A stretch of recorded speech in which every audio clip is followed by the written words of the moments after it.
Hola querida comunidad de la Corporación de Deportes de Estación Central. Hoy daremos inicio a una serie de cápsulas educativas que se publicarán cada semana. Cada una de ellas hablará de un tema distinto relacionado a la nutrición, alimentación saludable, alimentación y deporte, suplementos deportivos, mitos y muchos temas más. Quédate porque hoy hablaremos de las porciones. Comencemos. Hablemos de porciones. Una porción es una cantidad específica de alimento que aporta una cierta cantidad de nutrientes y energía. Entonces, ¿cómo saber si estás comiendo las porciones adecuadas? Podemos utilizar nuestras manos, podemos utilizar tazas medidoras y por último podemos ser más específicos y utilizar una gramera. ¿Y cuál es el tamaño de la porción de los alimentos?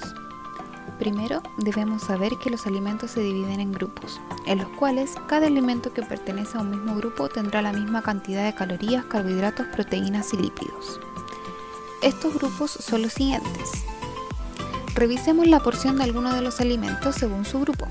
En el grupo del pan, cereal, papas y leguminosas frescas se encuentra la marraqueta y la yuya, y la porción correspondería a media unidad.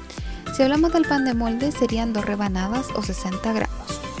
Si hablamos de la avena, sería media taza, 6 cucharadas soperas o 40 gramos. Y si hablamos del arroz, fideos o puré, serían 3/4 tazas, 100 gramos o la cantidad que sea del tamaño de un puño cerrado.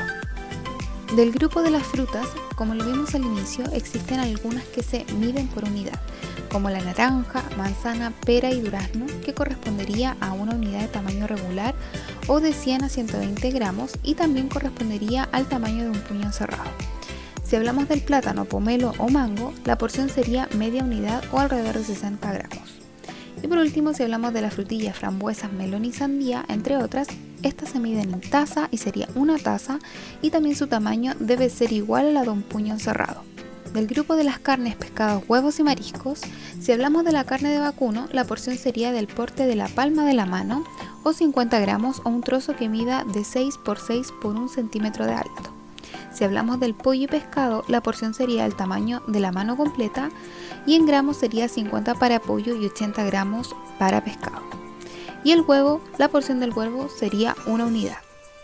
Cuando hablamos de las verduras, estas se dividen en 2 grupos. Las verduras de libre consumo, como la lechuga, apio, repollo, se miden en una taza o 50 gramos o 2 manos ahuecadas. Si hablamos de las verduras generales, como el tomate, zanahoria, beterraga, la porción sería media taza y si hablamos del tomate sería una unidad regular. Cuando hablamos de los lácteos, estos se dividen en altos, medios y bajos en grasa. Si hablamos de la leche, esta se mide en una taza o 200 ml. Cuando hablamos del yogur, se mide en una unidad o 175 gramos. Y del queso sería media lámina si consumimos el amarillo. Del grupo de los aceites y grasas, como el aceite que se ocupa para cocinar o aliñar nuestras ensaladas, la porción sería alrededor de 4 cucharaditas de té o 20 ml. Del grupo de los alimentos ricos en lípidos, en donde encontramos los frutos secos, estos se miden en unidad o en gramos, y también encontramos la palta, que la porción sería 3 cucharadas soperas o media unidad de palta. Y por último, el grupo de los azúcares, en donde encontramos aquí el azúcar, las mermeladas, el manjar y la miel, y una porción de ellos sería una cucharadita de té.